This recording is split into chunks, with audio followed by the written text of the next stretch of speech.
Welcome to Waterborepump Warehouse. We're happy to help with all your Waterborepump needs. Feel free to give us a call. We concreted our post in yesterday. We've let that sit overnight till it's solid. First thing we do when we're installing these Clenergy PM4 pole mount systems, after the pole's set in the ground, it was set yesterday to face north. Clamping plates go on first. Pair of clamping plates, the never sees on those bolts. Then the next stage we did is this cross beam.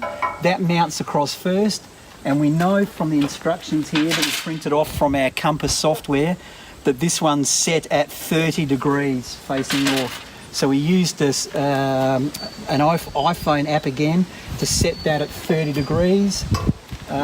Put that bolt in first, then put this leg in to hold it secure. Then we've set these mounting plates and angle frames to take the panels. That'll be our next stage. So it's importantly that we had it facing north, 30 degree angle, clamp that up nice and tight, plenty of never sees, and we're ready for the next stage.